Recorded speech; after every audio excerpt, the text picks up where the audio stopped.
Check.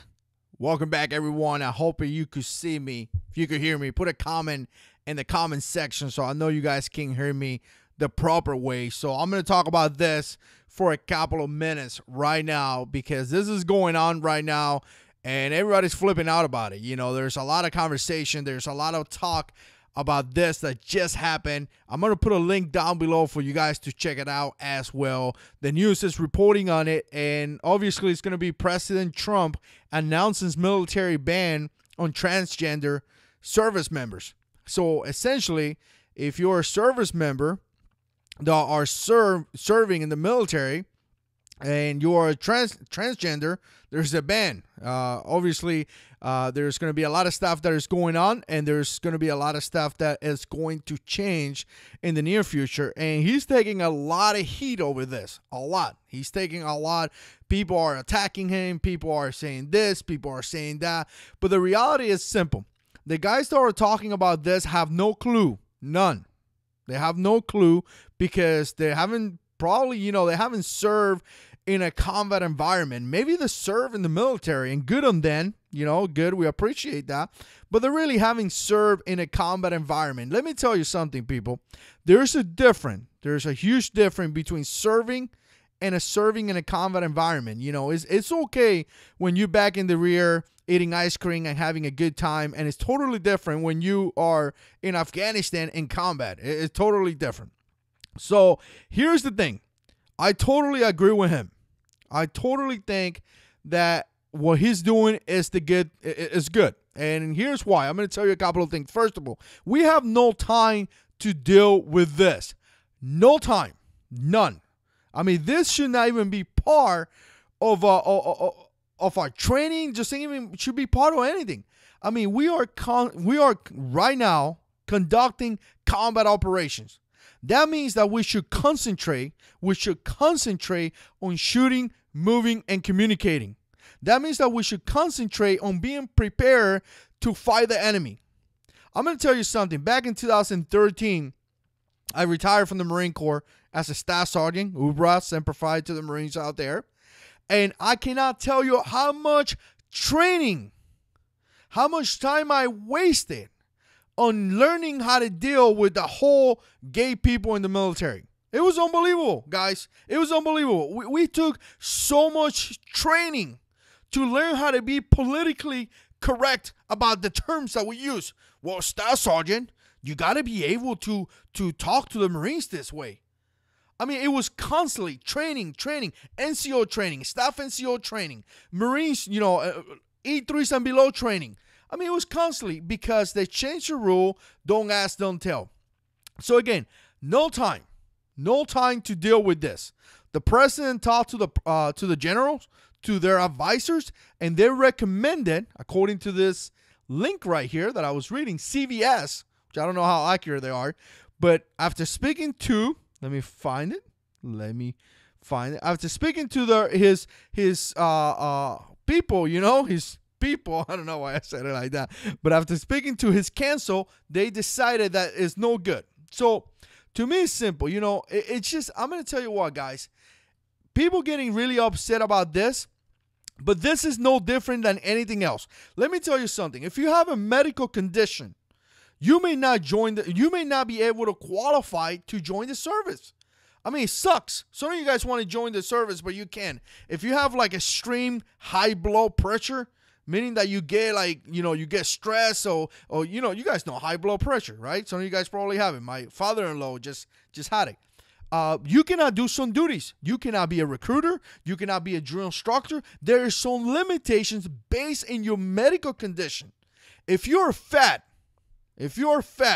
you cannot join the service because there is limitation and complications that could happen out of you. So if you have something that requires medical attention, how can you serve? I mean, it just can't happen. Listen, if you're in Afghanistan right now and it goes down, you go down because something happened to you, how can we medevac you back? We have to spend resources. We have to spend time. We have to spend really a lot of capabilities to bring you back. It's just not going to happen. And now here's the deal. Some of you guys, and I want to bring this point because I talked about this. Some of you guys that I just said, if you have a medical condition, it's unfortunately that happened, right? Like nobody wants to have high blood pressure or diabetes or something like that. I mean, you don't want to have that. Some people have cancer. Who wants to have cancer? I mean, it just happened. You have no control of that, but it could limit you from being in the service, right? With tracking. I mean, I made my point, right? This thing right here, transgender, you are modifying your body. And because you modifying your body, then we need to readjust what we're doing in order to accommodate you. It's just not going to work. It is just not going to work. So I see my wife shared this with me, my awesome wife. Big shout out to my wife. She shared this with me. And the first thing that I thought about was like, we have no time to deal with this. We really don't have time to go through hours and hours and probably millions of dollars developing a sensitive training so we could be sensitized to this situation, to this new thing, and then deal with that situation. And then obviously, I guess it's going to cost money too to the military. It's going to cost them money because you want to modify your body. I mean, it just doesn't make any sense. It is not going to work. And, a lot of guys are saying that it's going to ruin the morale of the unit. It is totally going to do that. And here's the deal, guys. Let me see how I can put this kind of like politically correct. All right. I just gonna, you know what? It is what it is. It's just weird. I mean, what do you want me to do? I'm a Marine in Afghanistan and sleeping in a tent, and I'm sleeping with, I don't know what, next to me. I mean, it's just weird, guys. It gets weird after a while, I mean, am I the only one that feels this way? It just gets a little bit weird. My buddy right here was a girl, but now it's turning into a boy. And let me tell you something. Here's the deal. No matter what you do to your body, you still remain what you are, what God created you to be. My wife told me this. You die 30 years from now, they take you out of, whatever you got buried. They do a DNA test, and you're going to be what you were born to be. You're not going to be able to change it, right? So I'm going to go to combat with a girl that is transforming into a guy. But you're still a girl. It's just going to mess. It's going to mess with the Marine's brain. I mean, it's just going to mess with you. Like, what is going on here? It just gets weird. So I definitely think, I really, really think that it does get to a point where it does affect the morale of the platoon. It does. I mean, I could see that happening. I was a platoon sergeant. I had 30 Marines under me. I lived day to day. I slept in the ground. I slept with bullets over me. I slept with missiles, shooting missiles over me. I've been in firefights where the base got overran by the enemy. I mean, I know this thing. You don't have to tell me this. I know this. We got hit with car bombs. I know what it is. So I tell you a story, car bomb, boom, Marine gets hurt, and the girl that was next to us couldn't pick up the Marine. And I'm not talking bad about the girl. I'm not. I don't think I'm talking bad about the girl. But she was probably, I don't know, 120 pounds. And the dude was probably 200 pounds, full of gear, maybe 220 pounds. This is guy's business. And I don't want to sound like I'm being the guy or I'm being, against the girls. Girls do a fantastic job.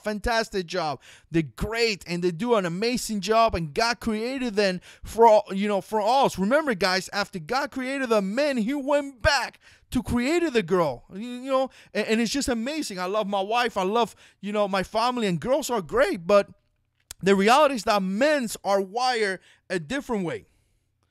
And girls are wired a different way. No matter what you do, we are wired differently. We were created differently. We were created for different, environments, different situations, to handle things differently. So you could turn into a man if you want, but the reality is that, most likely you may face some of those issues. Some of you guys are going to say, well, a girl is like Jack. Okay, got it. There's some girls that are probably like super Jack and their arms are bigger than mine. I get that. But normally it's not like that, all right? So I think the president made a good decision. I think deciding to talking to the generals, like it says in the article, he talked to his generals and came out to that conclusion. I think it's great. I think all these celebrities that are there giving their opinions and yada yada yada, I think they don't have anything. They don't know anything about life. All they know is that they do whatever they do and they become celebrities, and great. We live in a country right now. We are living in a country right now where a 13-year-old girl or whatever, 12, 13, 14, whatever, could go into national TV, curse out her mom, curse her out in front of the national TV, and become famous. Believe that. Because she made a phrase and everybody think it's cool, and now she hangs around with 9 million followers in Instagram, and now she has bodyguards, and now she has all this, and the only thing that she did was to curse out mom in national TV. I dare my boys to curse me out. I dare them. Like I said many times, I'm not their friends. We ain't drinking buddies. We don't not. I have full authority over my children, and I will make sure that they grow up to be good men of this society.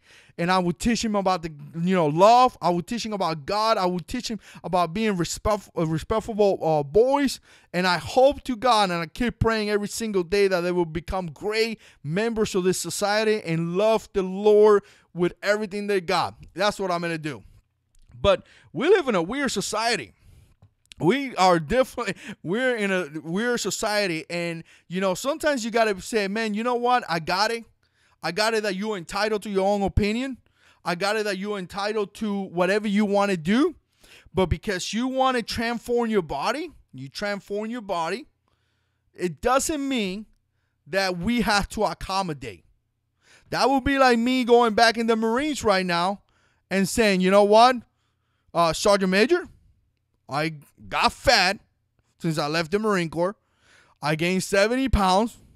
Because obviously, you see my profile picture. I look like an operator there, skinny and strong. I want you to take me back because I'm entitled to my own opinion. It doesn't work that way. If you make the decision to modify your body to whatever you want, it's your choice. I mean, we live in a free country kind of thing. You modify your body to whatever you want. The President of the United States says, you know what? It is not good for the morale of the people. It's not good for the morale of the military. And I don't think it's good, and I'm going to ban it. And I totally agree. Totally agree. That creates confusion. We're getting into a point that is confusion. I wrote some notes right here to read them. I don't even read my notes. We create confusion. I mean, we're living in a country right now where there is confusion. We don't even know. I mean, we're getting to a point that we would be in the military, and we don't even know what you are. Like, dude, excuse me, you're a girl or a boy? I don't even know. I'm going to go to combat with you, do all these missions, but I don't even know. I mean, it's getting too much. So, again, I think the president made a good decision. Very, very good decision. I love what Pastor Mike says from Pastor on Call. He said, you are entitled to your opinion, but you're not entitled to your own reality. Just because you have an opinion doesn't mean it's true. Doesn't mean that it is what it is. You could have an opinion about anything you want, but that doesn't mean that is reality. Jesus is reality. So, all right.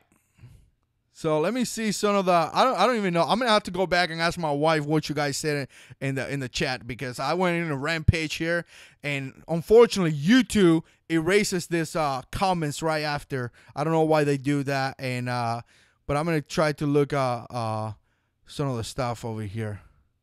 So yeah, I think he made a good decision. Again, I think he made a really good decision by doing that. And that's it. I just think he made a good decision.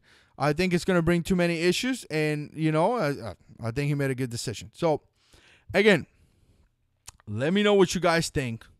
Once this chat is over, put comments down below. I like to keep talking to you guys about this, and I definitely like to hear your guys' opinion. Big shout out to Chances out there. Wicked is out there. Abandoned 12 is out there. Pastor Charles out there, Racers out there, Kevin, the Daily Shooters in the house. And I think you guys are having your own conversation over here. I don't even know what the conversation is about. I'm sorry. I kind of went in a rampage. So again, there's a lot of hate. There's a lot of hate in the country. Here's the reality, guys. Here's the reality. A lot of confusion. The devil is in charge of confusion. That's what he likes to do. There's a lot of division in the country right now. It's unfortunately that it happens, but it is what it is. There's a lot of division in the country. There's a lot of fights. It's a lot of stuff going on right now. You know what? For me, in my house, we're going to serve the Lord, and we're going to keep looking up, and we're going to continue to do what we do because we love God, and we love doing this stuff like this. So, again, appreciate you guys watching. Stay tuned because we got a lot of videos coming up, and as always, God is in control.